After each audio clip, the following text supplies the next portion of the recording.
that beautiful house. Okay. Is there a way to dim that light?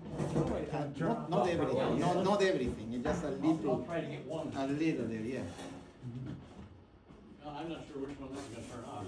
There you go. There you go. Yeah, that would be fine, excellent, yeah. Buy a lottery ticket, the winner. Yeah, winner, winner, chicken dinner, that's about it. All right.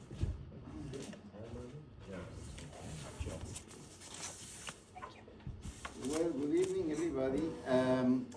This is a short presentation on the life of Dr. Perry, actually, who was one very important person in the community here in Crete at the beginning of the history of Crete. One of the pioneers doctors that existed in the area, and also the builder of the original builder of the house where I live on 365 West Exchange Street. Can everybody hear him okay? Yeah. Can everybody hear me? Yeah. Okay. And well, it's a very interesting story, the history of his life, because it's kind of different from many others, in the sense of the reason why he came here, because his life came completely from some other part of the country. Dr. Perry, actually, Joseph, he was born in 1820 in Fairfield County, Connecticut, and came from a very, very prominent family there. His family, actually original from Lancaster, England, had been there in that region from the Puritan times. Like they were granted land during the colonial times, and we have records of that from about 1650. So they have been there, they were landowners, and they were very much into many things, into trade, into in basically shipping, into they own ships, they own land. They were very much in international trade in the coast and in the Caribbean area, which in those days they called it the West Indies, the Caribbean. Well, in his early life, he was a member of the local militia, and he reached the rank of colonel there, and became a Mason like many of his ancestors and family members. And he was the fourth with the same name, Joseph Perry, his number 4, actually. His father was actually a seaman, and he owned a ship, and he had a company that it was in partnership with somebody else. Also, they owned several ships.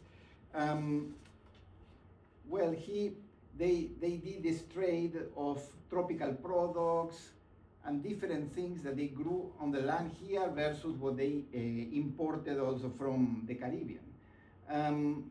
Well, his family was very prominent, but there was also another family that is part of the story that was also prominent there with the last name Wilson. And they will intertwine in his fate, all this, because they were rival families. This is the story that that unraveled later, that will cause him to come over here later in his life. He became a Mason very young, probably about the age 20, and later in his life he became a Grand Master of the 33rd degree. He became a Mason in the Grand Lodge of Maryland, which is one near Baltimore, which is one of the oldest in the country. And then he always had that call, to help people in need, and also to try to heal people, because he was born with certain special gifts that we are going to talk later. So he decided to become a doctor, and he went to New York medical school and practiced, and then taught in New York and also in Connecticut. Next. These houses actually are houses of his family relatives in Fairfield, Connecticut. Today they are all national landmarks, all these places. Like the spheres, the one to the right and the one to the left, they are from actually his uncles, and this is a cousin also. So they were a very prominent. They had a street, or like, well, here we have a small street on his name, but in his honor. But they have a big street there, and Perry Street there too. Just to give an idea, basically, of his initial background. Okay. Well, this beautiful lady here, Caroline Wilson, became his wife, but as I said, she was as difficult and problematic as she was beautiful. This is the story. She was part of the rival family, of the Perry family. Her father was called Robert Wilson, and he was, there are certain names of these positions in the East Coast, that come from the colonial times. He was called selectman, which is one of the mayors of the town. Actually, instead of being just one mayor, there is like a board, and these are all called selectmen. Well, he was the one who held most power in this Fairfield County, and also later became a member of the Connecticut legislature. The way this the destiny of this lady came into play here was not through a love relationship. It was an arranged marriage, actually. She married Dr. Perry in 1844, and they had 6 children, of which the most important, which I'm going to talk later, is the one that's called Joseph Perry, who was later in life superintendent of schools of Will County from 1878 to 1882. And the other ones, one fought in the Civil War, one lived in Montana, then another one became a college instructor, and was part of the Navy, and then one settled first in Minnesota and eventually in Montreal, Canada. He had only one daughter, Mary, who married some wealthy, important people at the time, and then at the end of the life of Caroline, she lived the last years of her life with her. Let's move on. The arrangement of this marriage to Caroline Wilson was a situation where as both families were rival, the reason for the rivalry was control of the land, different political views, and also power all over. It was a small region, very prosperous. They have been very much into the revolutionary history of the independence of the country, because actually Dr. Perry's grandfather actually fought in the independence, and the son was the one that was a seafaring man. He married Caroline in a strange situation that the Wilson family that was headed by this guy Robert, the father of Caroline. He tried to exercise complete control, to submit the Perry family. Economically, politically, they wanted their members to change sides and to join, his political party, many things. And especially Dr. Perry's father, who was a very, very strong man, refused, and they became terrible enemies. On one of the voyages that he undertook, going to the Indies, to the Caribbean, Wilson hired a bunch of pirates, actually, that came and assaulted his ship.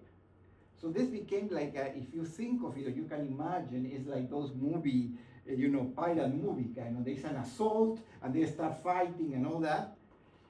The crew of Dr. Perry's father was able to win, actually, and eliminate these assailants. But 2 things happened.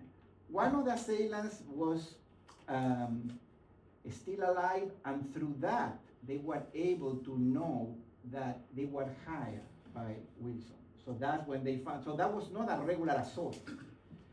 Another bad thing that happened is that Dr. Perry's father was mortally wounded in this skirmish, this encounter.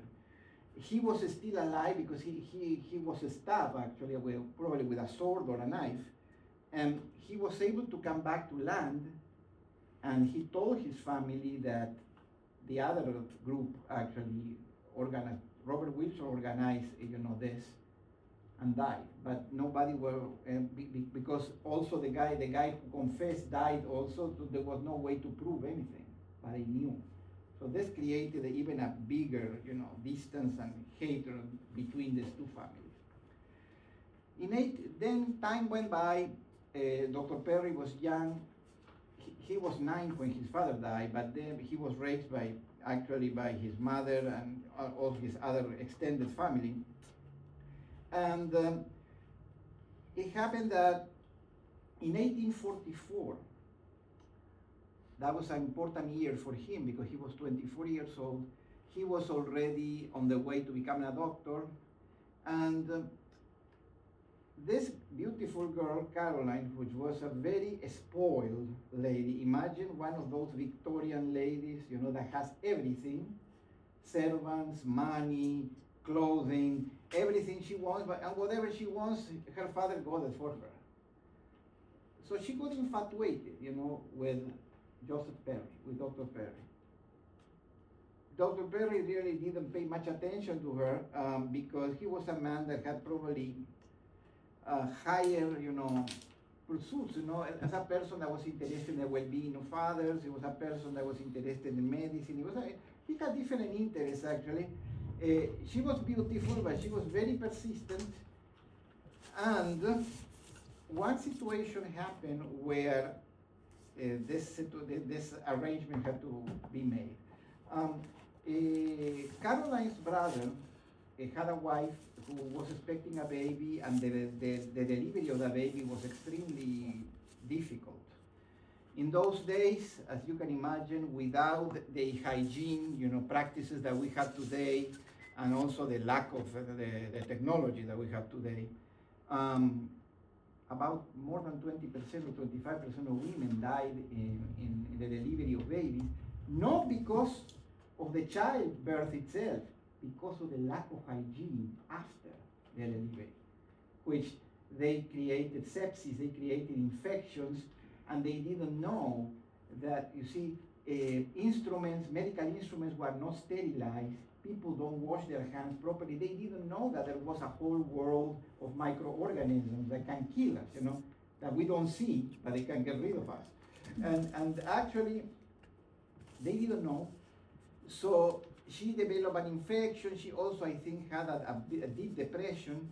And so the doctor that was helping her in the delivery actually was not really a very efficient doctor. And the majority of them in those days were not very efficient because, the lack of hygiene, the lack of knowledge. We don't realize sometimes in this short time from that period to our time, the exponential change that had happened, in terms of technology. Well, eventually, Dr. Perry still was not a full doctor, and he didn't finish still his studies or his license or everything. But he was brought also to help there, and the woman died. The woman died. She was already under infection and all that, and they tried to blame him for the death of this lady. So there was a whole thing set up there. Remember that her father had the control of the justice over there, being the mayor and the administrator of justice too. So then, in that, she wanted him because she was infatuated with Dr. Perry. So and the father said, okay, let's do it.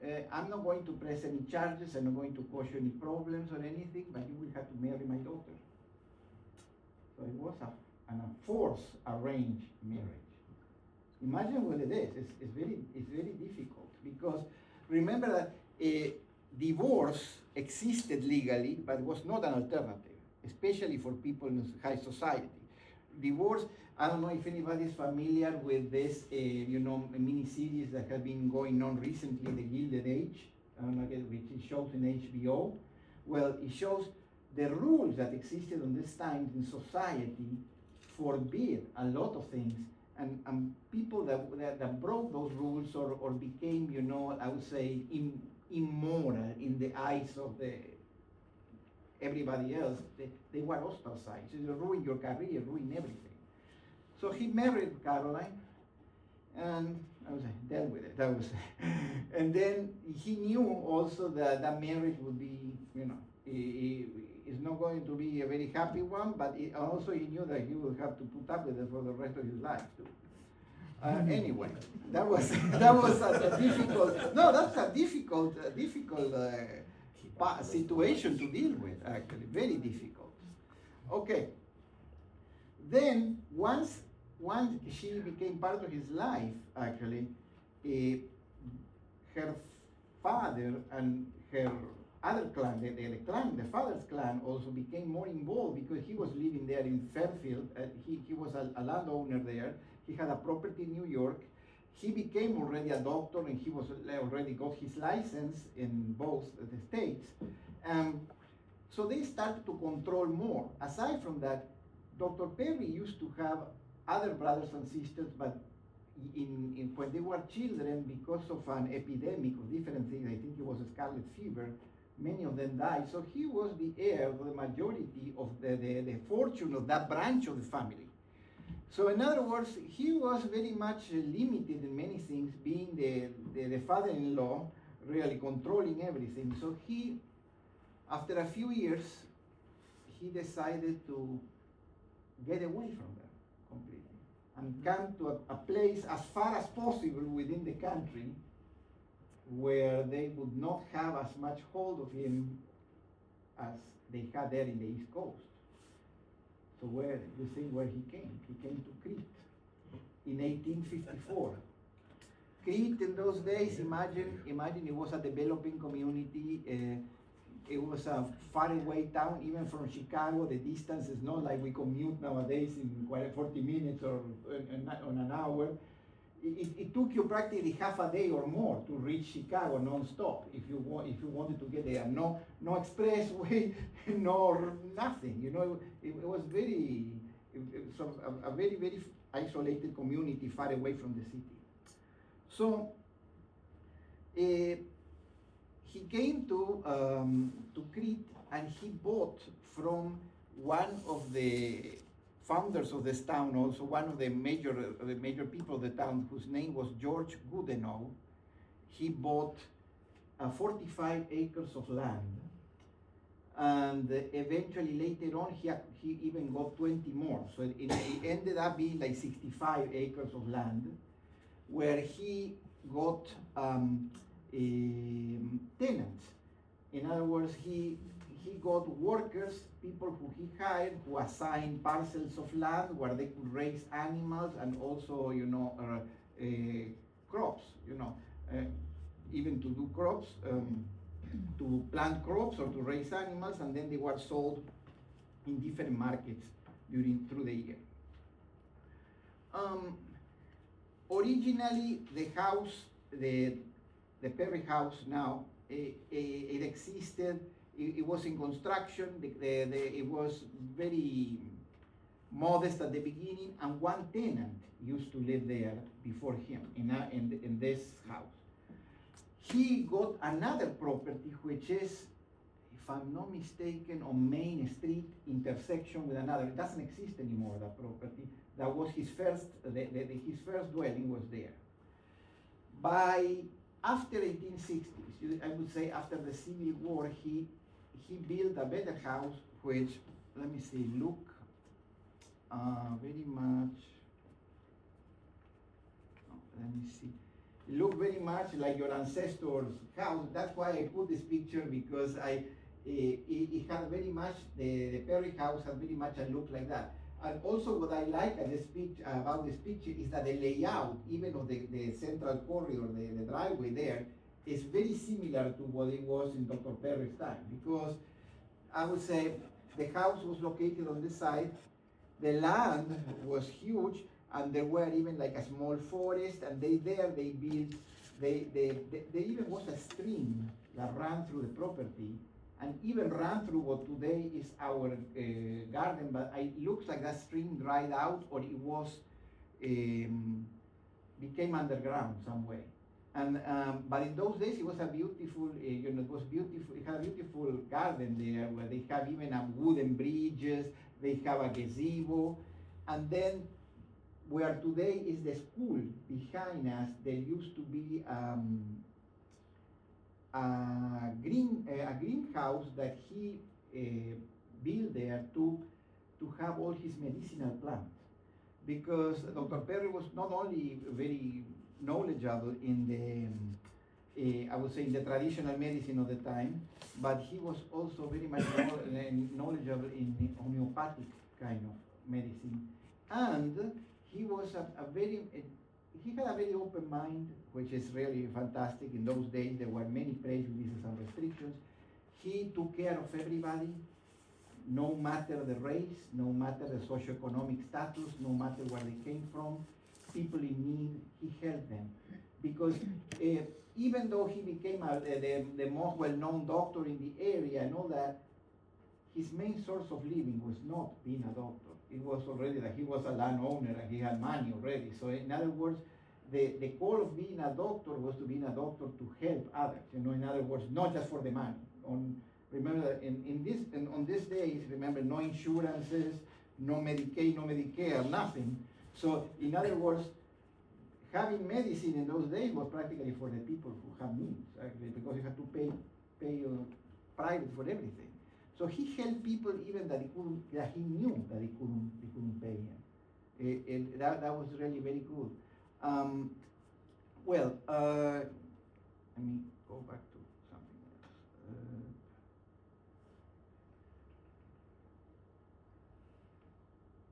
This is fun. Trying to go back on this slide.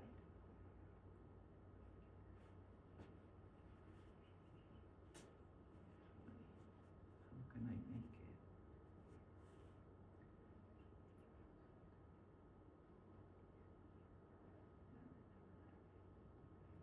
I'm trying to make the slide go reverse way. Just let me go forward. So what happened was that, well, he got established here, he became very well known. He did a lot of international trips because he traveled every year to Europe, actually, for not only for selling some products in exports, but also in because of his Masonic missions. As being a master, he had to do a lot of things, especially in England, Southern Europe. Even he went to the north of Africa, to Greece, to many different places, actually.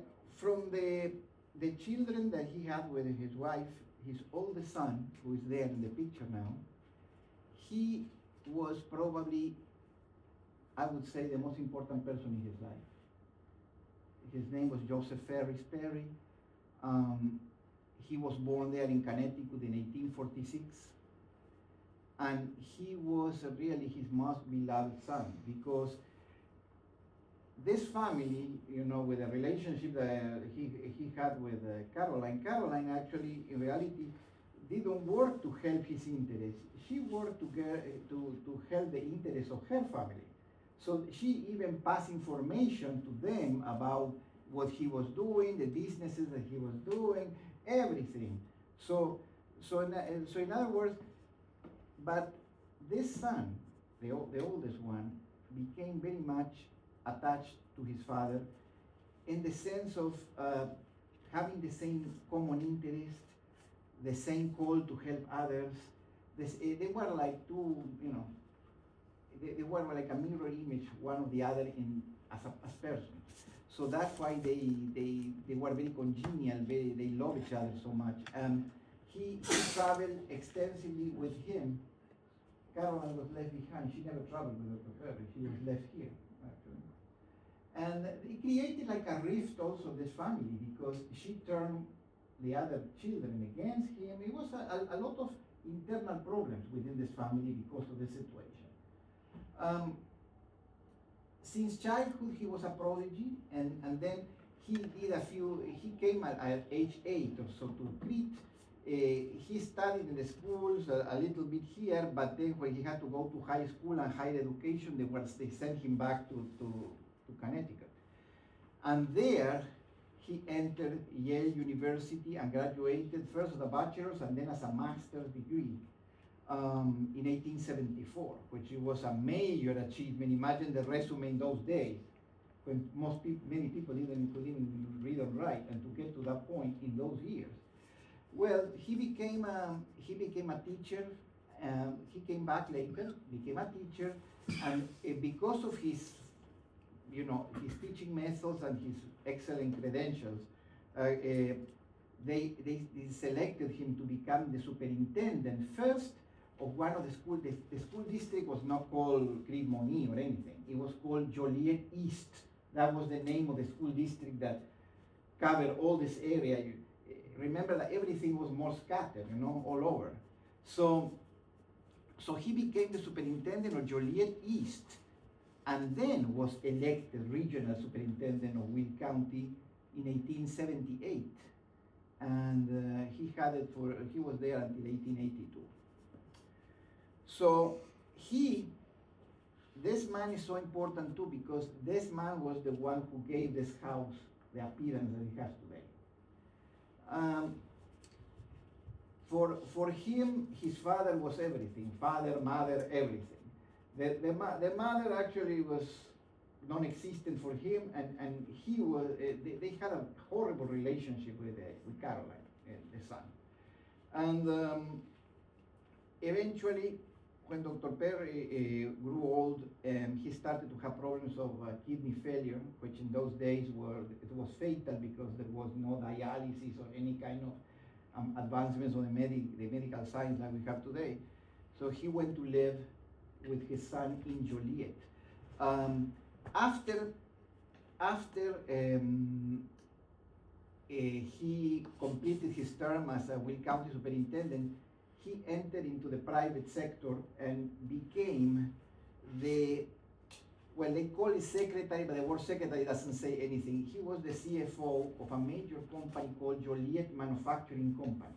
In Joliet, it was a company, huge company that produced agricultural machinery. And this is what I want to show you is. This is a situation of the school district, how it looked, the poverty that existed in some schools. If I could make that picture bigger, there were some children even dressing in girls' clothes, with no shoes and everything. It was really very, very bad. And he did a lot of things for the children in terms of create soup kitchens, and also organized. He and his father, actually, with Dr. Perry, they organized like some sort of system where they put aside a surplus of their production, and they made preserves and they distributed to the needy families. And then eventually he figured out a way to create the first system that is to give lunch to children at school. See, we think that all those things came out of nowhere. That was in those days everything was private. Everything, if you had money, you had your life solved. If you didn't, sorry, that's it. No, there was no other sources really to give you much funding. Schools were, like that building over there, they didn't have electricity. They had even to be built in a way that they could catch the sunlight, so they could make, the best usage of the light, while it was day. There were many limitations. Then, after that, as I said, he retired from the school administration and became a CFO there of this company, the Joliet Manufacturing Company, which existed and it was in business until the Depression of the 1930s. And it seemed to be a very, very large company that made different kinds of agricultural gadgets, of tools of all kind. And if you notice on this letterhead on the name of the son is on the upper right hand corner there. So, well, let's move to the house now. This is the Perry house. We try to keep this as original as possible, and we try to make everything that is there to be as original as it should be, you know, when it was in the 1890s. Dr. Perry passed away in Joliet, actually, in his son's house on November 17, 1887, at the age 67 because of kidney failure. Even though the testament that we found, he left to Caroline. Caroline became like a kind of executor and all that. She had no business acumen, and she didn't care either. So in other words, his son in reality became the administrator of everything, and he continued running the business, the farm business of those acres.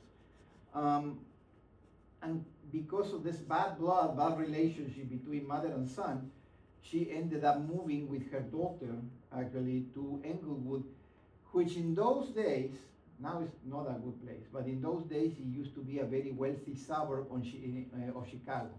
And she died there in 1900, so she survived Dr. Perry for about 13 years. And his son actually lived there, alternatively between Joliet and Crete. He came here mostly for business, stayed for a few days, and then back again to Joliet. In the early 1890s, he ordered the remodeling of the house in the Queen Anne style. So only the foundation and a couple of rooms that today are the kitchen and a guest room remain from the original house. Funny, the construction methods were so different because everything was artwork, you know. Everything that was removed from the old house, instead of being just disposed as garbage, was utilized to build a house that is next door now. It still exists. It's 355 West Exchange Street, and it became a servant's lodging, a servant's house. You see, they have a family normally of domestic servants, and I'm going to tell you a little bit about the story of that. Here is a very interesting story that shows the heart, the personality of Dr. Perry. In about late 1840s, there was a couple, husband and wife, of black slaves, runaways from a plantation in Louisiana that was called Seven Oaks. Seven Oaks, unfortunately, doesn't exist anymore as a place to visit. It was destroyed in the 70s, but it was demolished. But it was the property of a French landowner, plantation owner, and it looks like they might have been mistreated very badly over there that they decided to run away. And they ran away, and as you know, because of the what we call the Underground Railroad, the ordeals that they had to go through to get out of there, and they started to move north along the coast. The owner, the Frenchman that was the owner of Seven Oaks, hired a couple of slave hunters, actually, that went after them. They were able to successfully evade him for a while, and they got all the way to New York.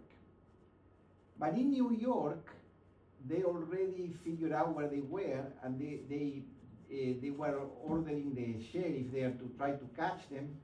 So they ran away once more, and they ended in Fairfield County.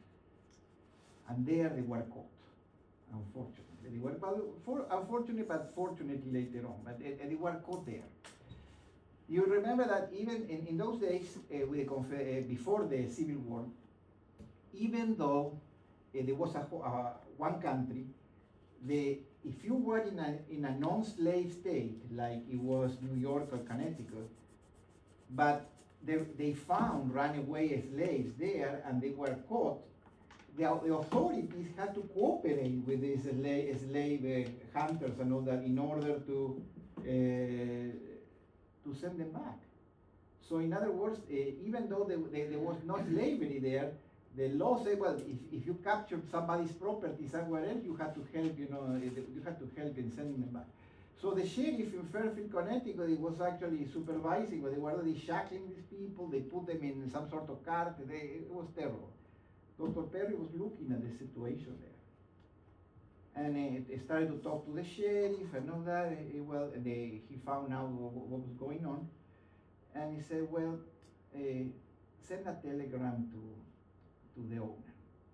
And ask also the hunters how much it was their fee and everything. So he put together an offer paying the fees and paying the price of the slaves. But the sheriff told him, hey, you are out of your mind. If you do this is a non-slave state. They will be immediately free because there is no slavery here if you buy them. So that's what I want. Okay. He bought them.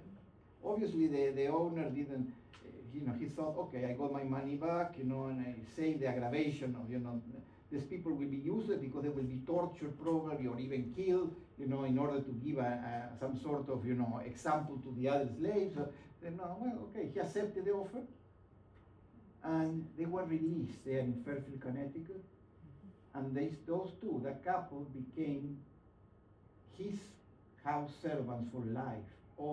They had 2 children, 1 boy and 1 girl, and they were more or less the age of Dr. Perry's children, and this family came with him to Crete, and they lived. When the house was redone after even his death, they were living in this small house on 355. Claudette was, because they have French names because the owner of them was French, Claudette and Philippe. Claudette actually lived in the servant's bedroom in the main house, and the rest they used to live in another cottage nearby, and later when they built this house they lived there. By the way, let me continue.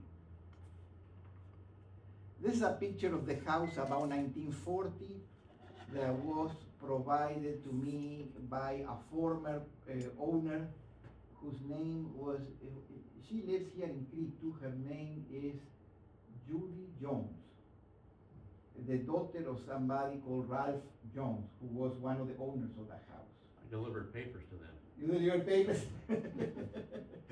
Okay. Okay.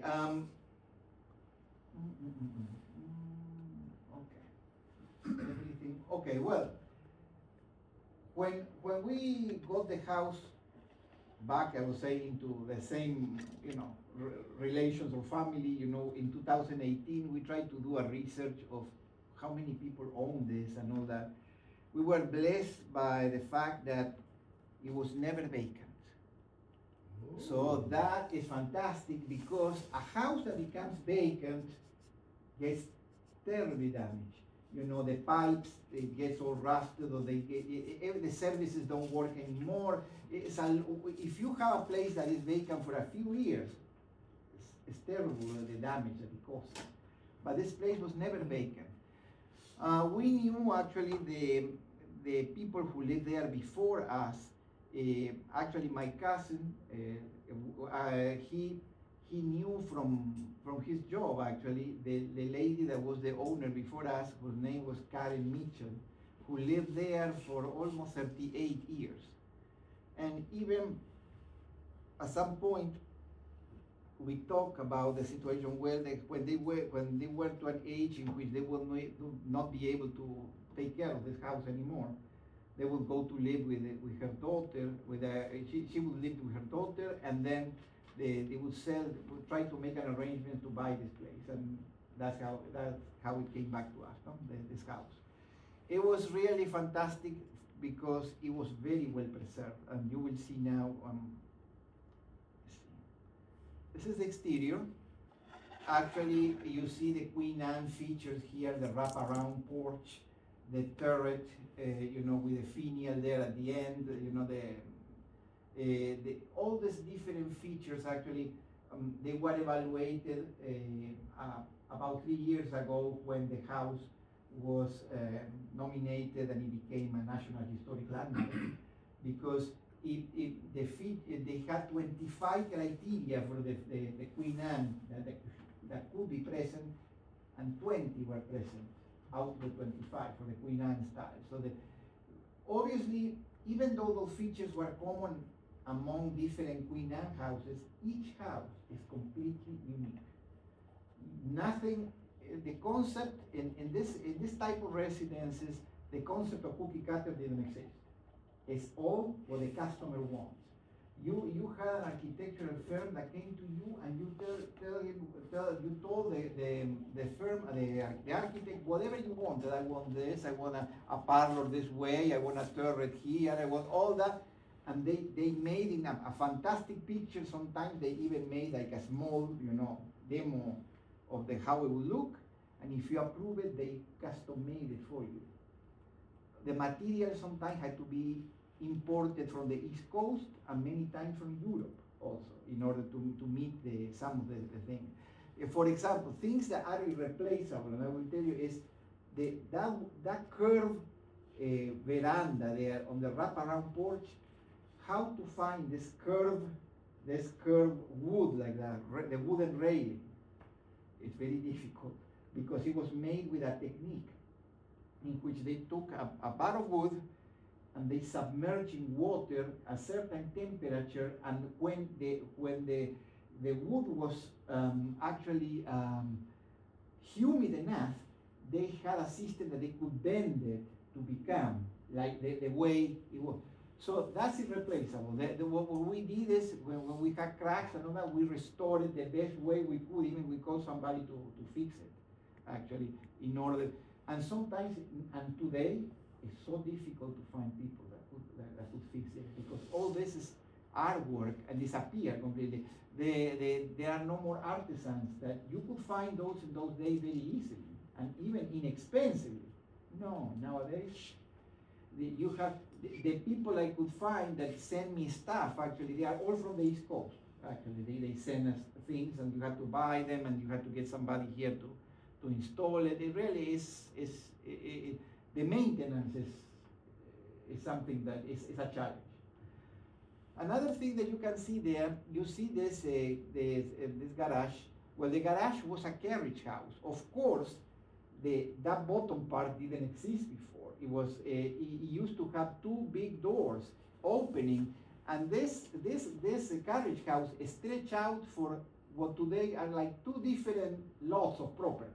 It was very long, and they have stables, and they have a big space there for entire carriages to go in, for a couple of carriages to be parked inside. Obviously, in the 70s, I know, during the time of a lady that I think she's still, they told me that she's still living, her name was Georgianne Sharp, or Georgianne Timmerman. Timmerman, yes. Well, in the time that she owned, she and her husband owned this house, they built all this bottom part that looks like a garage entrance and all that. It was all adapted, but if you look to the second floor, and you can see the scroll work already on top of from the carvings from the 19th century. That was all handwork. Then, well, this is the interior. We'll start with interior. This is actually what we call the lobby or the reception room. We don't use, to be honest with you today, we don't use very much this door in the front. Actually, we keep it most of the time closed. But this was the reception room where in Victorian times, with those pocket doors, they have pocket doors on this side and pocket doors on this side. So all those doors were closed. So you came, imagine yourself that you came to visit the owner there. You came and you introduce yourself and you show your calling card. And then one of the house servants opened up one of the pocket doors and gave you a tray, and you put your calling card, and then they closed again, and they see if the owner decides to see you. And then you pass to another room. So you were in a waiting room here, and then you pass to the next room. Let me see. Okay. This is the two pictures on the left are the parlor, which is the room next door. Or sitting room there, and now it's also a piano room too. in times of Dr. Perry, before the building of this version of the house, it used to be his office there, in that location. This on the right hand side is the dining room, and if I can tell you, that chandelier there is a gasolier converted to electricity. In other words, it used to be gas. Gas was the fuel before electricity became a normal thing. It was very dangerous, I can tell you. At night, especially, try not to leave anything on, because the gas companies of those days used to lower the pressure of the gas at night, and then let's say that you have a flame going on, and then suddenly the pressure went down and the flame goes off, but it starts expelling gas, and people got killed, So those gasoliers, if you could see them in detail, they have even the keys where they open and close, they open and close in order to light, each of these lights there.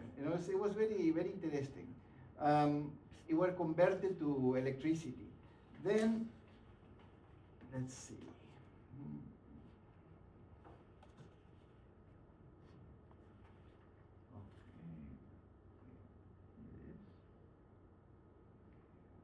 Place that is there, and on one side is like a small shrine, actually dedicated to Dr. Perry, with some memorabilia that we have, and a few items that also we found in the house.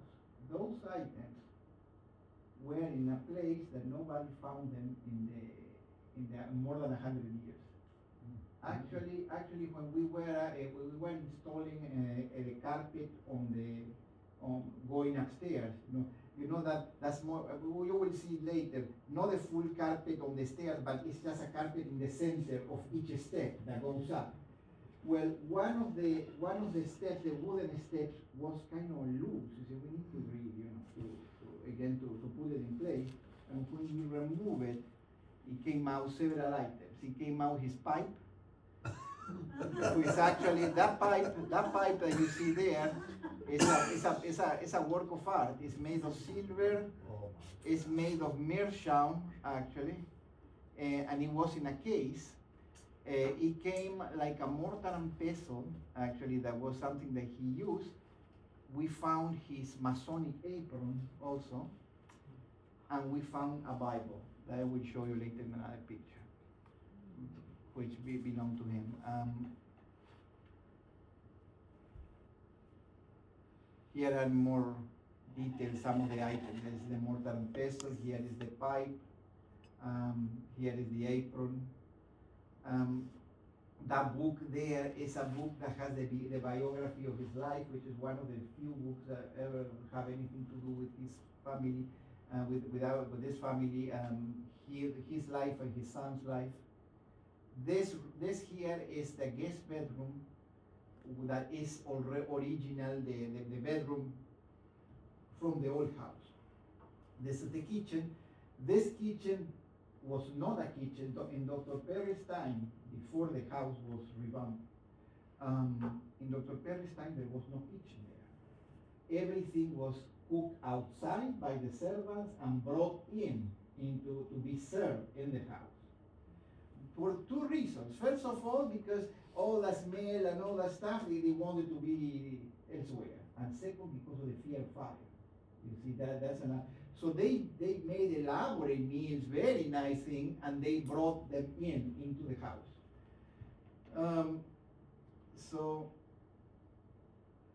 Okay, this is in the back of the house, in the ground floor, which we call them the TV room.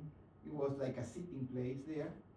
And you can see there in this corridor that connects to the kitchen and then connects to the dining room over there. And then is the stairway that goes to the full basement.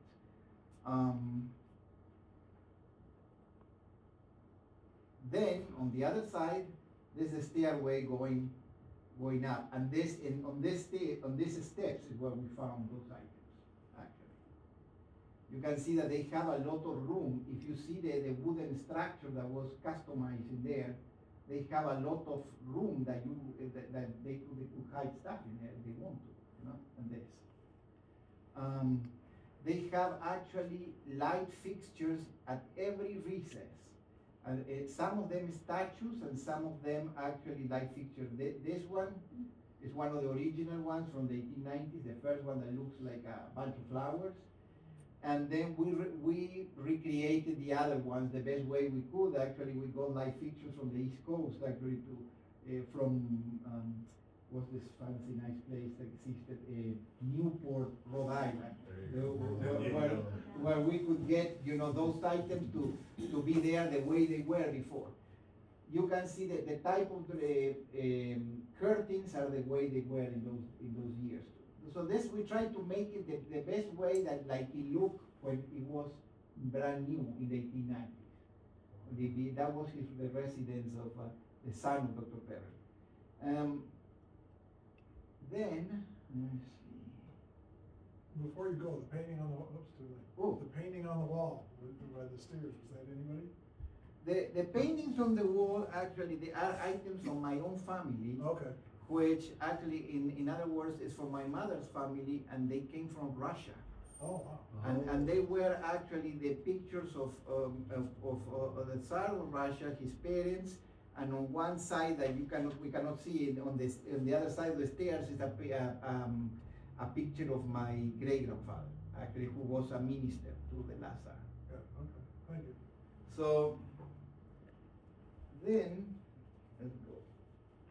Here we going up the stairs, and we get to the master bedroom there, which if you look, the curvature there on the ceiling is what you see on the turret from the outside. You know, it's like they have curved windows. That's another kind of stuff that you hope you never break any of those windows. because to find that kind of curved glass we try different to find it, to have it made like this curvature, like completely like this. Those were, in some of those, that glass, if you look carefully, you still can see the imperfections in the glass, you know, that they were handmade or blown, you know, manually, not by a machine, you know. So this is a lot of artwork that if it's not preserved, you will never get it back anymore. You know, it's really how life has changed so much. This is the second bedroom on that side. And this is a bathroom upstairs. And that on the right-hand side was Claudette's bedroom. This is the servant's bedroom, which if you look from the back of the house, is sitting on a small room that has this V shape, you know, on the roof. You see the shape of how it looks there. And that's the service stairway. That when you go down from her bedroom, you go down to the actually dining room. And then there is another door that goes to the second floor, and that gives you to the corridor that goes to the bathroom and everything. No, you need to be used to it. Sometimes it's uncomfortable to go up there. You have to be careful. You have to be careful, you know, you need to know your way around when you go. Not just go blindly over and become an actor. Very bad actor. Very bad. Then this is the enclosed porch. It's a continuation of the wraparound porch. This is the door. That door is original, actually, from that time. And that's another, again, view of the wraparound, the enclosed porch. You see the wraparound, you know, that actually ends in this enclosure here. And there's another door that you see from that era that goes to the west side of the house, another that goes to on this side, yeah. May I ask a question? Mm. With all of the Victorian bric-a-brac and all of the draperies now, that's a lot of upkeep. How do you maintain all of the draperies and such? I mean, that has to have some special. That's a very good question, and it's a lot of effort actually, because You need to have even some devices to clean them. We actually had to buy something special to reach over there with a long stick that it becomes longer and longer and longer, and you can clean it. And that's very important, and once a year we have a full cleaning, a crew of people that come there and clean up all the way up there, because to avoid dust and all that, because in the past, in days, and this is something that we nowadays, it's not as dangerous as it was before, but in the past, when tuberculosis had no cure, a lot of the reason why people got tuberculosis, even wealthy people, even royalty, was because of this drapery. Because the draperies, if you don't clean them all over, they can create mold. And in the mold lives the bacteria that causes, and then you breathe in and you just go there.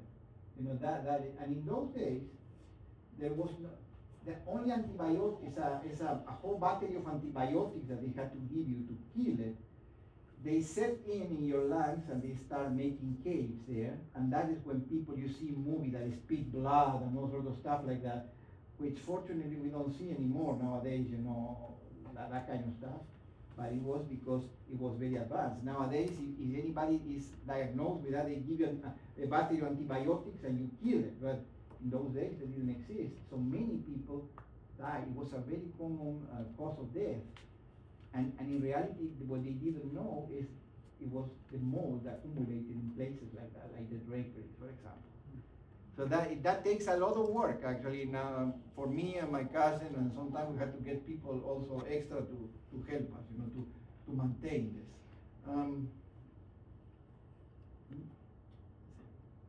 That's a bathroom downstairs. And this is in the basement. There is a sitting room there. In times of Dr. Perry, it was just a flat basement with only one division that today is my office, but in those days they put a bathtub there to take bath. I would say Dr. Perry was a very avant-garde doctor. He already knew before he became popular that you had to sterilize your instruments, you had to boil them, and that you need to have a proper hygiene regularly. And remember that there was no, in the old house, not this one, in the previous version of the house, there was no plumbing, no plumbing. So actually there was no running water, so it was only one, I think, inside and one outside. So there was no running, so they had to fill up the tub, they had to heat up the water. That was all the servants, and actually the son of Philippe and Claudette actually was the one that was brushing his back and all that inside the tub. that was very, that was the way it was. This actually is the sitting room in the basement. And then here is the enclosure where the bathtub used to be. This is my office now, and that's Dr. Perry's Bible there on the right-hand side. You found that under the steps, the Bible? Yes. Wow. That's the Bible. We found the pipe, the mortar and pestle, the apron, and the Bible, actually, all there. They have been there, actually, well, all the people that went through that house, nobody ever figured out that it was in there. Unfortunately, and I will tell you something that is very, very sad. Unfortunately, they found gold in the backyard. There were a couple of big,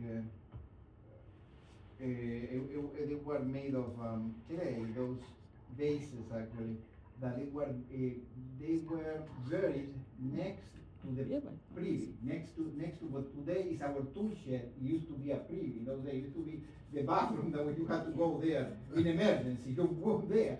But to the left-hand side, they told us that during the 30s,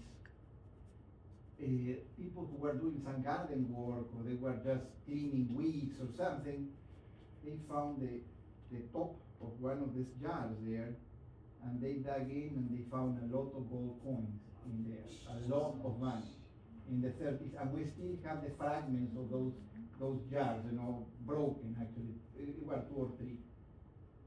That was sad that we couldn't get it. Is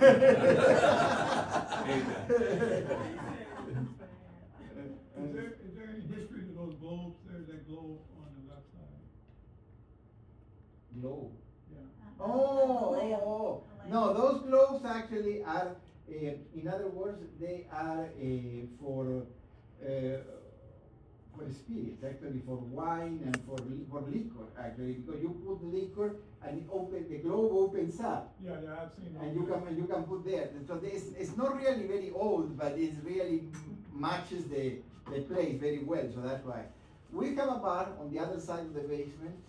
This bar is from the time of the Dr. Perry's son. You can see the carvings on the door, actually, and that's the bar, and that's the bar also there. So let's see. These are the plaques that actually were given. Well, this plaque on the right-hand side, we had it made for him, and this one was given by the federal government, actually. Where is that plaque at? By the front door in the wraparound porch. You have to Oh, see. it's on the porch. If you see the front door, the one that we don't use much, right there to the right hand side, you will see the plaque on the right hand side. Did that used to be out on the front by the other plaque? Did you used to have that in front? Or has it always been on the porch? It always was in the porch. So since we got it in 2023, actually, it came to us, and we put it there. They told us in Will County now that the preservation agency that there will be another one coming up for Will County, and when that comes, it comes also with the stipulation, freezing all structural changes within the house, actually, because it's a protection for a landmark. You see, when you have a landmark, you can have it at different levels of landmarking. The first and most important for the honor and the importance in a national way is the National Register. But then there are other types of landmarks that you need if you want to preserve anybody from tampering or destroying anything that you don't want to be destroyed. And Will County offers one program where it becomes a recognized Will County landmark, and at that time, actually, you have to give, with all the information that I provided, the structure that is declared there cannot be modified ever anymore. Then, we don't know. It's our intention, God determines what's going to happen in life, but actually, we would like that to become some sort of non-profit organization instead of not becoming a private home anymore. Becoming a non-profit organization, like a place that can be used for meetings or weddings or something after we pass or after we are gone, actually, in order to protect the place, because that is a way to ensure that it will stay. It's a miracle that survived. You see, the new house survived from 1890, more than 135 years with this structure, and the old structure was from 1854. So the only way and it was preserved completely. One of the things I'm grateful to the previous owner, this Karen Mitchell, actually, she went through a very difficult task in about 2002 or 2003 to install the central air conditioning system there, which imagine how to do it. Because the air conditioning, is outside the machine, but it needs a distributor inside. And the distributor is in the cone of the tower. Well, you cannot get the whole thing inside and carry it. No. If you see from the servants area, the narrow stairway that goes to the attic has a full storage room, and it used to have a full surface completely empty also for storage, And on that, they put the distributor, but the distributor didn't fit through any, you had to break the wall or anything. What they did is, they opened up the cone. They made a hole in the cone, and they inserted the distributor, and they closed it again, and they covered again, with shingles, with everything. They were in order, and then there is another problem. Remember that the ceilings, the house was originally with about 10 foot ceilings, like that. 11, if I'm not mistaken. But, well, in order to put the air vents, it cannot be something visible like this air vent. No, it has to be something very discreet that you can barely see, like it looks like a rosette or something with a little flower or something. Well, you couldn't do it in the structure that was there, so they had to lower the ceiling, create a second ceiling, and then put the air vents in there. The task that took place in that year, I wouldn't want to be there when they were doing that. The mess that must have been in order to, but they did it so well that cosmetically you don't notice anything. And now if the ceiling is lower, it's like a normal, it looks like a ceiling, like a room taller like this room, but in between there is a space like this to the original ceiling that has moldings and all that very, very nice plaster ceiling, and there is where the air vents are. And they did really a lot of tedious and difficult work to try to put all these amenities in the house, that originally were not there. And keep the appearance, as original as possible. Then, after the final one, is the gravesite. This is Dr. Perry's gravesite here in the cemetery. And actually that plaque, we put that there for him. My cousin actually personally put that plaque there for him. And there. And this other one is in Oakwood Cemetery in Joliet, where the family of his son, the superintendent of schools, is there, and this is the family plot lot there. Any questions? Anything? Lath and plaster, where the walls lath and plaster. So that's why when they put the ducts in, they had to hide them along the walls to get it to the ceiling, right? To get it to the big ceiling. Yes.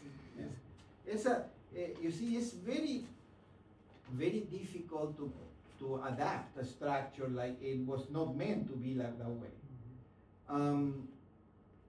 The preservation of the house always was something that we tried to, to do it at any, we didn't spare expense or even effort to try to preserve it. But we're still young, but not so young. We need to think, how we are going to do this later. But actually, we try to protect it and make sure that nobody will tamper with it or damage. It would be really fantastic if we could become like a non-profit organization and become some sort of place that can be enjoyed and looked by everybody instead of become a regular home.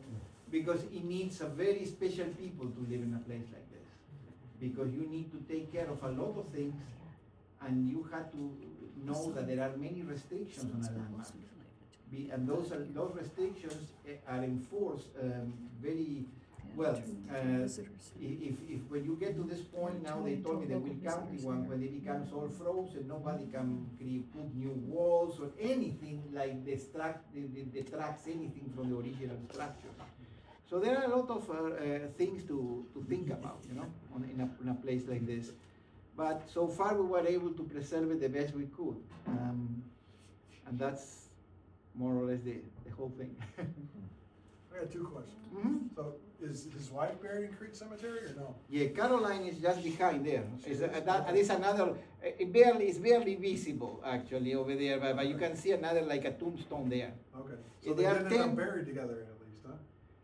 They are buried together, but actually, you see, it's somebody that we have some mixed feelings about her, because she regret what she did at the end of her life. Actually, she regretted awfully because she was actually faithful to her relatives instead of to her husband.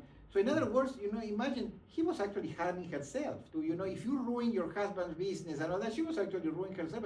But she actually received money and received a lot of gifts from her family because we knew that, for example, she used to receive regularly trunks of a lot of things that she liked. She was very much in fashion. You had to see the walk-in closet that is in there. Actually, that supposedly was meant for. Well, that was in the new house, but they said that the whole room was actually her closet, like a room practically half of the size of this, the room that we are now. It was her closet in the old house. So she had a lot of. She was a very frivolous kind of person. She had 6 children because her husband wanted probably those children or something. She just bore them, but she never took care of them. Actually, she had servants who did that for her. I remember that in the old times, especially for wealthy families, even ladies of society, they didn't even breastfeed their children. You got somebody practically that was pregnant or who already had a baby recently that would become your nanny, will become your wet nurse, and sometimes they end up, once they pass this period, they become like a permanent nanny that in reality that lady becomes actually the surrogate mother for those children, the one that does all the dirty work. You think that she changed a diaper in her life? Of course not. No, she actually received a lot of trunks with clothing that they were not produced locally. You remember that in those days, all dresses were custom made. There was no forget about, going to the mall or buying them, off the rack. That was not the issue. Everything was customized for you. But the things that she wore, a lot of things that she received, called the attention of everybody because she received dresses made in France by Worth. Worth was the top couturier that made dresses for royalty in Europe. And I say, how is she receiving? Because the husband was not purchasing those for her. So she received them from her relatives. But nothing is for free, not because they are so good relatives that they are sending them that kind of stuff. She was passing information. She was trying to ruin a lot of businesses or things that he was putting together, and also he was putting together a lot of deals and things in conjunction with his relatives in the East Coast. So they tried to, I would say, to sabotage the opposite group by using the wife of this guy actually. So and she didn't know that she was being used like that, or she knew, she just went on with it. And then at the end of her life, when she ended, her beauty was gone. She ended with her daughter because nobody else could put up with her, actually. And then her husband was gone. And and then, you thought, what did you do in your life? You were just a spoiled person. You didn't do anything good for anybody. It was really sad. It's sad. That's why we have some sort of mixed feelings about Caroline. Also, it's very sad for us because the other children, everybody went his own way. Everybody, they moved to different areas, disappeared, never seen anymore, and then you lost track completely of those people altogether. The only ones where we know well is the ones from the eldest son, because from there is the relatives of my cousin actually, that they stay more or less in touch. And then, of course, we went in touch, for this research, we went in touch to other members of the Perry family that still live in the area, in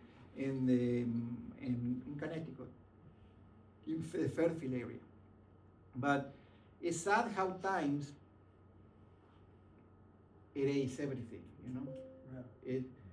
And it was a lot of, even though that we had connection in that family, it was a lot of work to try to put together all this information and try to put together the pieces of this puzzle, and especially the reason why because imagine most people when they come to a new area, they come to better their lives or to look for a better economy in their lives or whatever, try to be in a better economic, socioeconomic status. Why a person of the elite would do it to come over here, you know, just it was for running away from all this disaster that was causing there by his in-laws. So that it was really, his life was actually a life of sacrifice. He helped so many people. He not only helped these slaves actually and gave them a decent life. They were his employees for the rest of their life. And then actually when Dr. Perry passed away, the son kept them. In other words, the house stayed in our family until 1926. After the wife of the son, or actually her name was Elizabeth, Lizzie. After Lizzie died in 1926 is when everything will go away, because the house was sold, the land was sold, and it was acquired by some real estate people that were land speculators, whose name were, probably you are familiar with them, their name was Rohe, R-O-H-E.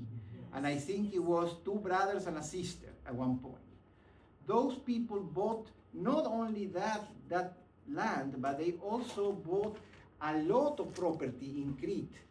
And when the depression came, when that came, they made a big business buying cheap all the property that they could.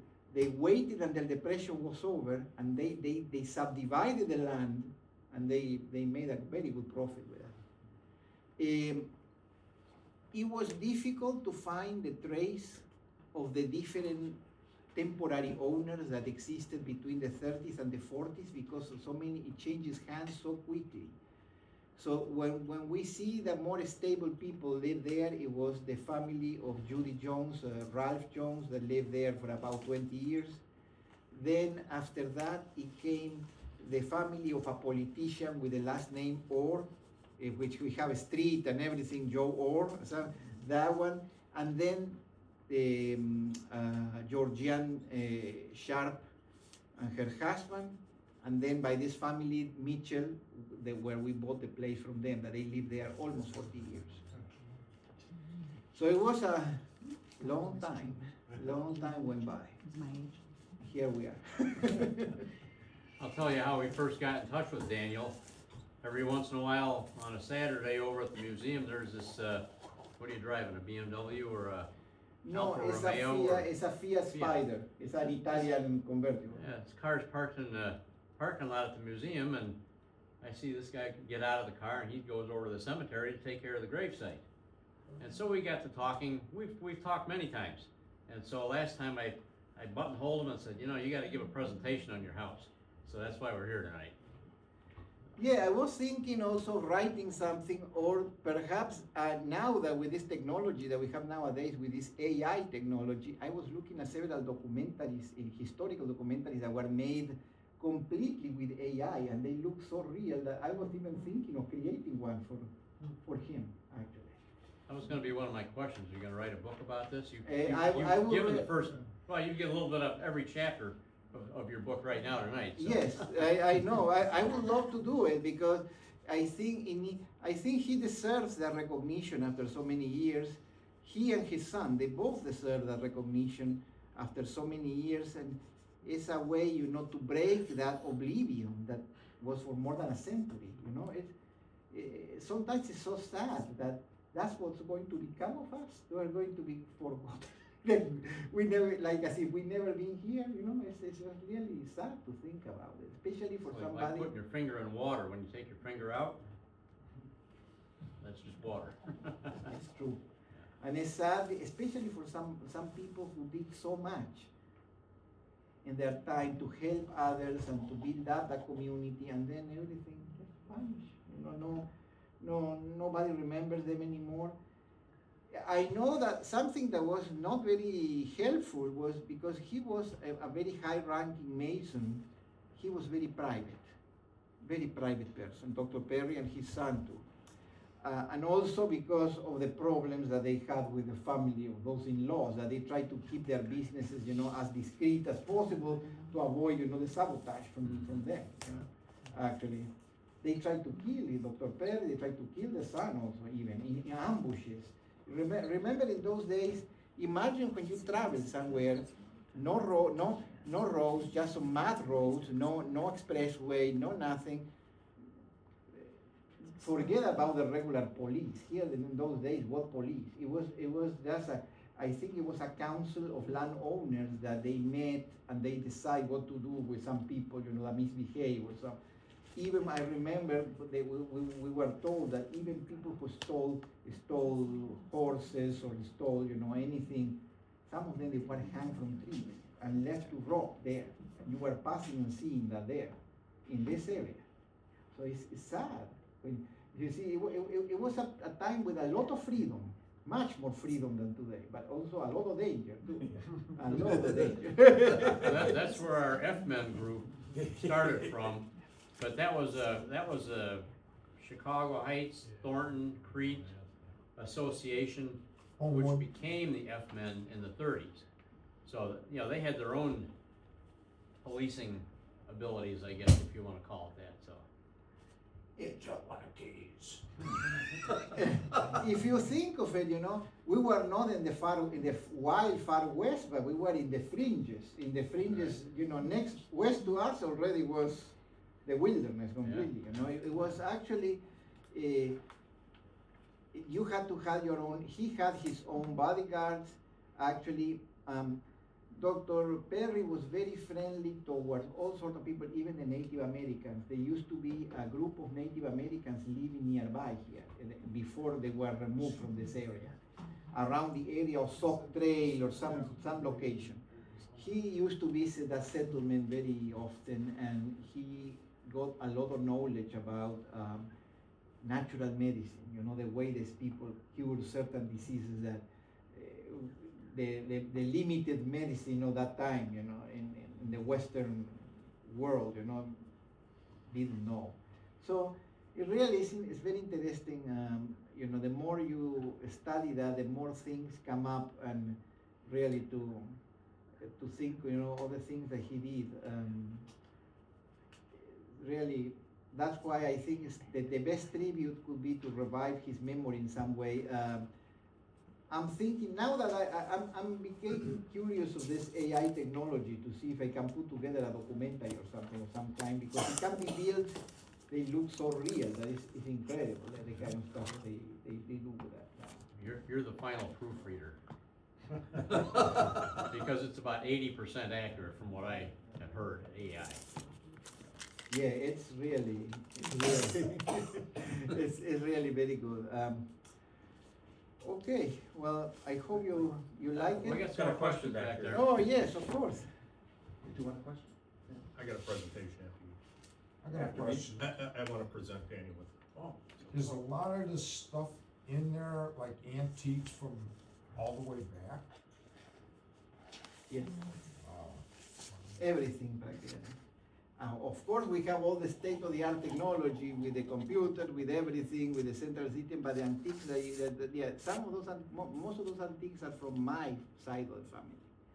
And some of them were there, a few were there, but especially in heavy furniture.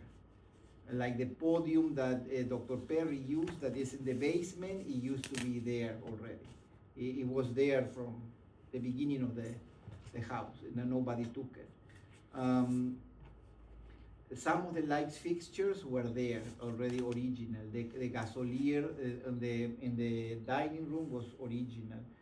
Those are if you need to buy them as antiques, they are extremely expensive nowadays, because if you are well preserved and also obviously converted to electricity to be functional, because they had to be rewired inside, and they have these keys that now they are decorative, at the bottom where they used to open the gas, for the flames, to light the flames, and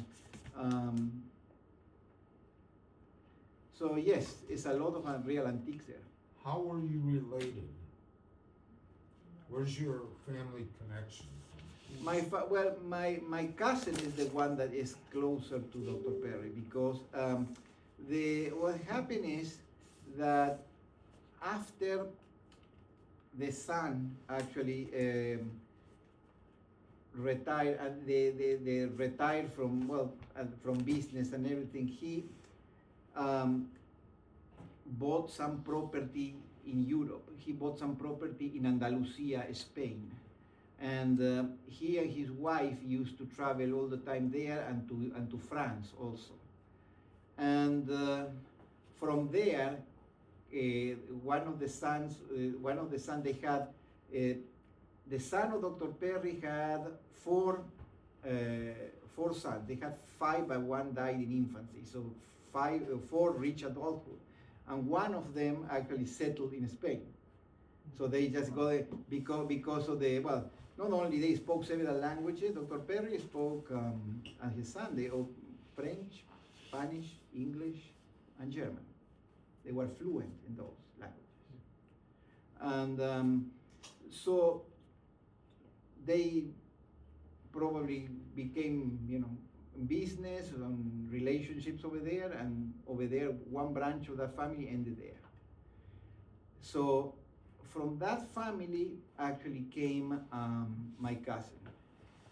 We are cousins from one side of my family, because my family is Spanish only on one side and Russian on the other side. My mom's family is the owner of a lot of the stuff that you see there. That is from Russia, from the Russian court, actually. What part of Russia are you talking about? St. Petersburg. St. Petersburg. St. Petersburg. Okay, so that's Russia.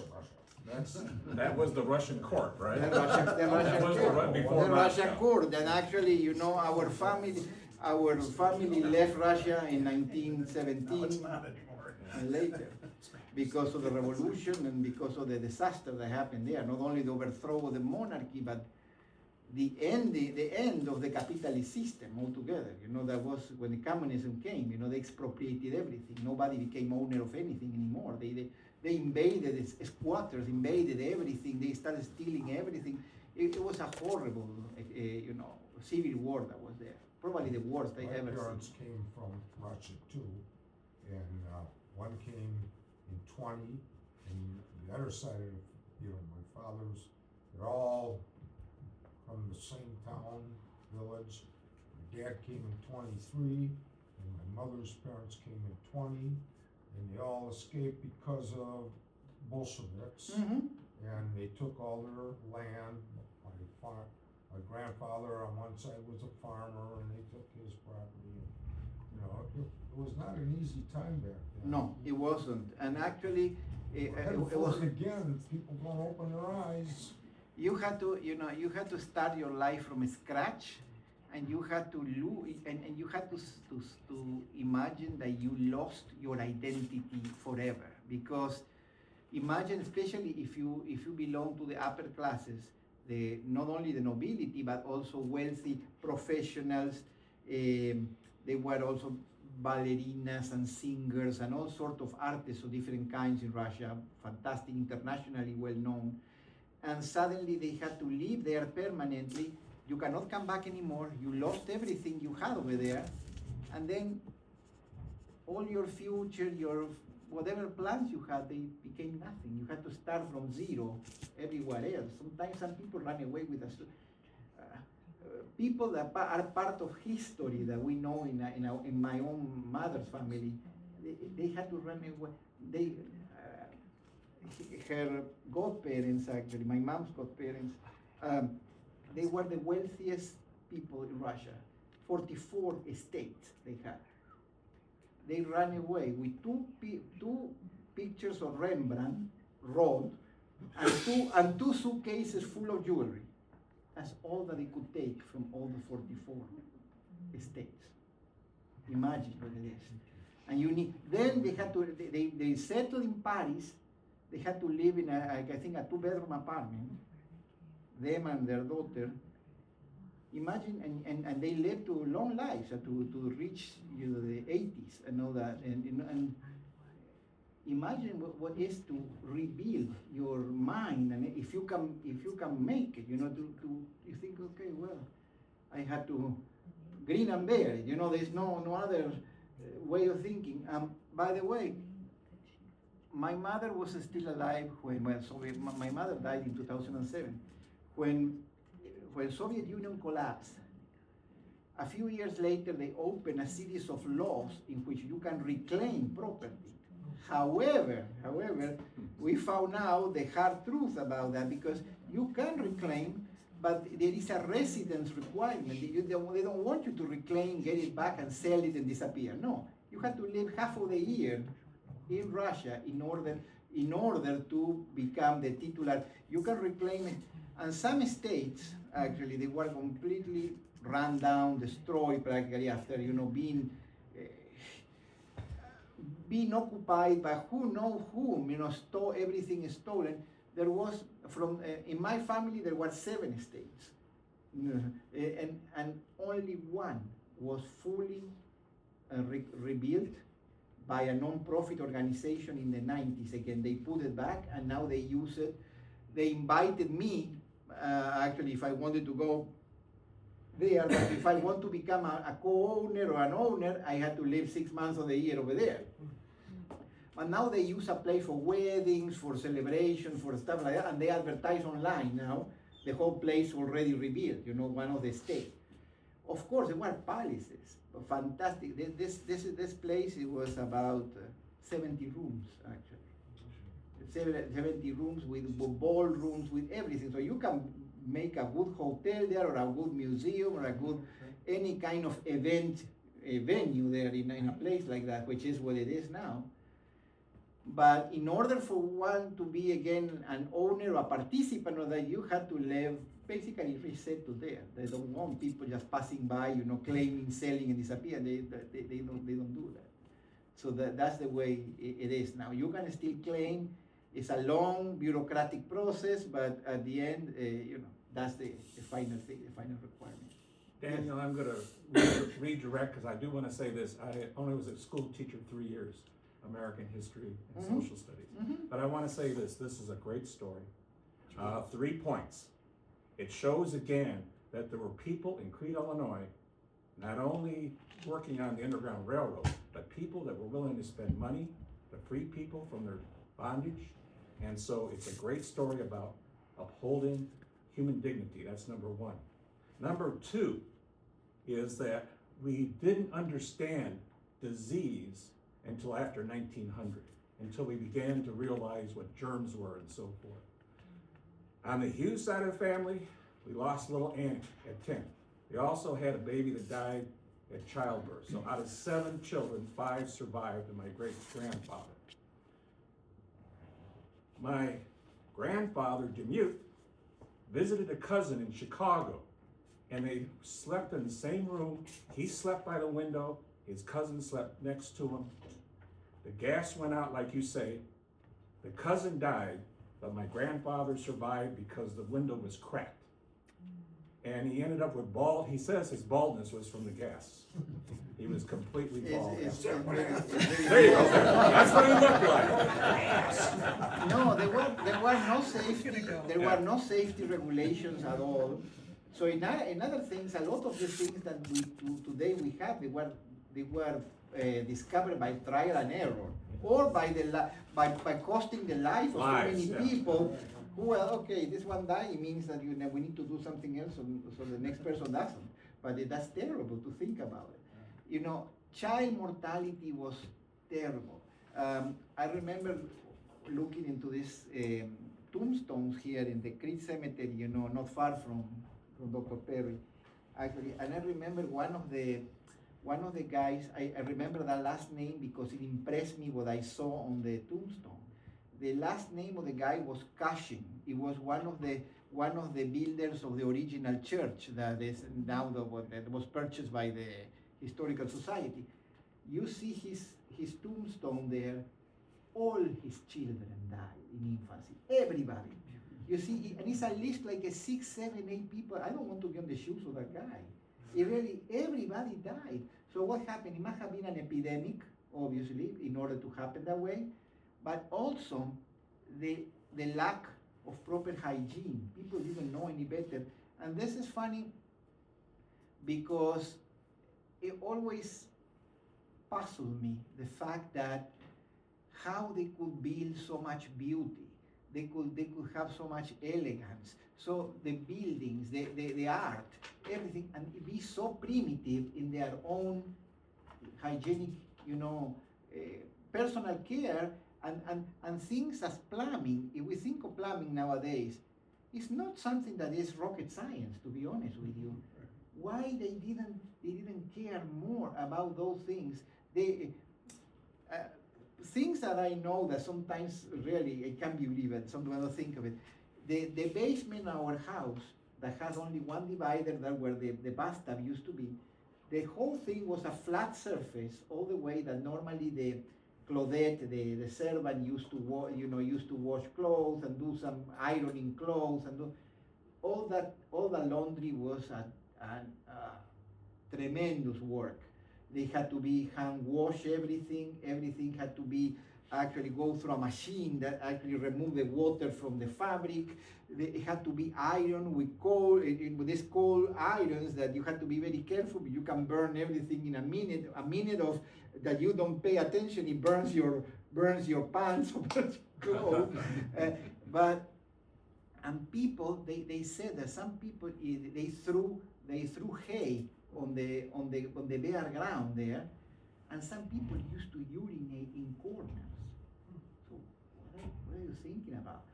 So they urinate there, and then they spread some perfume there, some sort of something that to make it more to conceal, to hide the odor.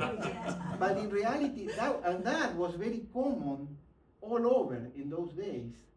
And you see how they didn't know any. Well, Dr. Perry eventually removed all that stuff from there, and then they couldn't do it anymore. They used the privy there. They I think they built something else provisory. They had chamber pots over there, but still, it always puzzles me how basic, how careless were everybody about that kind of stuff, in reality. Well, Daniel, my father, who was born in 1925, says as a little boy he can remember a big bucket with a ladle before they got the fountain probably put in out here in Exchange Street. Anybody helped themselves with a ladle, dip the water and put it back. Next person, same thing. Yes, and they used to get it, and it was well water, because forget about the cistern water. It just they had to have we have still there the original pump. We have it still there as a decoration in the garden, but yes, and those things, you had to pay a price for all that lack of hygiene, and that is this mortality. Also, one thing that we take for granted today, and we just buy wherever, you cannot imagine the antibiotics, how important. That was probably one of the most important developments in medicine. Things that now we don't even think of it. This child disease, and there were things that we don't hear anymore, like scarlet fever, yellow fever, scarlet fever, yellow fever, typhoid. Even those child diseases like measles, rubella, and all that, there is a vaccine that now they give you a shot and that's it. People die from things like that really easily. 1900, 47 years of age. 1900, that's where people lived. My grandfather Bermudez was in the cavalry, chasing Pancho Villa. He was let go because his parents died within 2 years of each other and left 5 orphans from about age 17 down. He had to find homes for them, so he left the military to find homes. And they died in their early 50s. So TB, you're right, TB, scarlet fever, typhus. All you gotta do is watch Ken Burns' program on the American Revolution and see how many American soldiers and British soldiers died from smallpox and typhus, and what was the other thing? Dysentery, thank you. Yes, those things that we don't hear in today as people's problems anymore nowadays, it was all for the lack of hygiene and the lack of antibiotics, because a lot of these things are all bacterian diseases, and the antibiotic, what it does is to kill the bacteria. But it's sad, but well, that's history, that's how humanity develops, and trial and error and all that too, you know. Some people had to pay, you know, for others then to have a better life later on. All right. I would like to present you with the tax records of Joseph Perry's property in Crete Township. And it shows he purchased the south half of Lot 6 in the west half of the southwest quarter of Section 9. So essentially, it was a half acre. It was essentially, North Street would have been the south property line. First Street was probably the north property line. Main Street would have been the east property line. Benton Street would have probably been the west property line. And he owned that property from about 1854 to 1865. And then Samuel Cushing purchased that property. I don't know directly from him because we are missing a few years of tax assessor records. But we do have a picture of Samuel Cushing's house on that northwest corner. Perhaps that was the house that Joseph Perry I lived think in. that must be the place Yeah. where they originally settled when they came here, because this place, there was a property here where we live, but it was used by a tenant. I think, I don't know if it was you or somebody who told me even the name of the tenant, that showed on some record, but that one must have been for a decade or so. And then when they sold the house to Cushing, actually, which is the guy we just talked about, he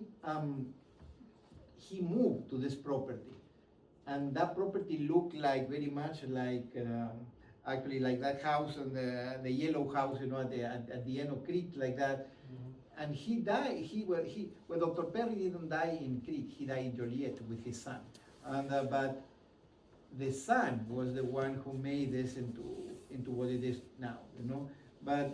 But it would be interesting to see anything that if you have a picture of that house, that would be fantastic. I would like to have it.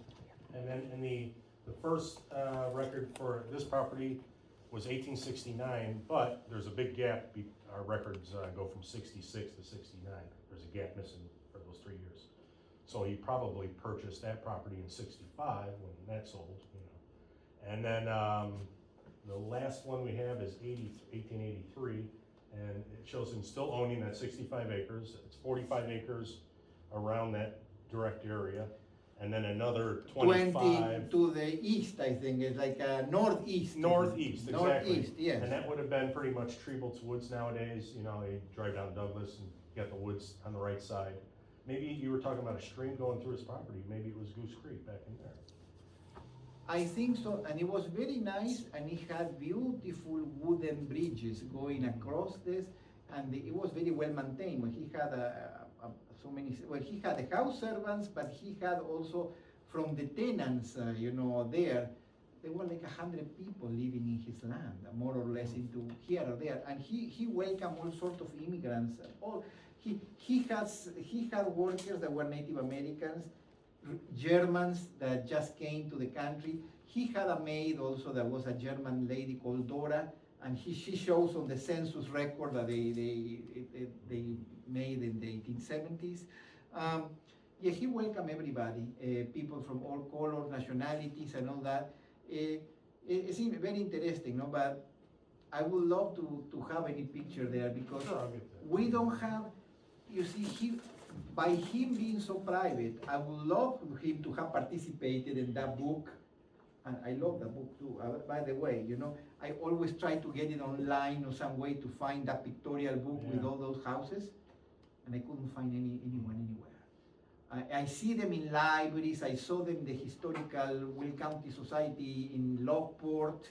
I saw them in several places, and saw individual plates here and there, you know, being sold. Like people cut out the pages and they made a picture and they sold it. In the antique store that used to be where the Historical Society is right now, they used to sell some of the pictures that I bought, actually, and I have it there at home, of those individual pages, you know, with some properties. And I wish he had cooperated in that, but he didn't want probably to advertise anything, and he didn't participate on that, so we never got a picture of the house the way it looked, you know, before the new one was built. And we never got any picture of that one, also the one that was on the corner there. Yeah, that one's in the pictorial, as you probably know. We'll try to get a copy for you of that pictorial history. It would be. I know an organization. That would with a be bunch of probably them one of the deposits. best gifts that you can, one of the best gifts that you can give me, it would be one copy of the book, I will know that. Well, got one more Hey, question. Ryan, yeah, sure, did you find a? The last picture, the marker in the cemetery, I'm the president of the organization, so I always wondered who put that there. But Did you find something? also, there that you was mentioned something earlier in the like program about veterans, his son was in the Civil War, but was he a soldier at any time? yes, he was. what And did I he- think he died very young, I think he died in the Civil War. But Dr. Perry, was he in the service? He was actually not in a military rank, but he was actually on call, some sort of appointment that they gave him that if he needed him, he had to go, but he never was actively, actually in the, he was in the younger years, before the war, he was in a local militia where his hometown, but not actually somebody in the middle of the, Yeah, he wasn't in the service. no, in the service, directly, no. Right, because I asked that because the wreath ceremony's coming up and I never had him listed as a veteran. Didn't he have some kind of a rank like a colonel that you said? Yeah, I Right at the read it. beginning? Yeah, he had a rank of a colonel in the local militia. Remember that in those days, each state, practically in locality, they organized their local force. Yeah.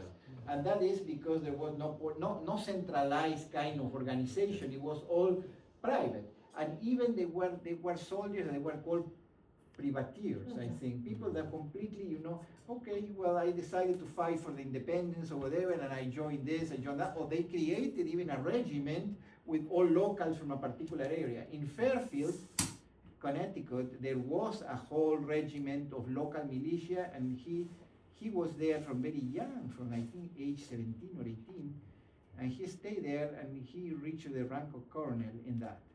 But then after that, he retired from that because he became a doctor in full, completely. That became his Right. call, his profession. I think that qualifies him, doesn't it? Yeah. Yeah, I would almost like, we'll place a wreath at his grave this year. Good. All right. All right, well, Thank you, very Daniel. much. That was really a Thank you. good history lesson. Thank you. I appreciate your coming tonight. Okay, you still got your agenda. Ed, did you bring coffee for everybody?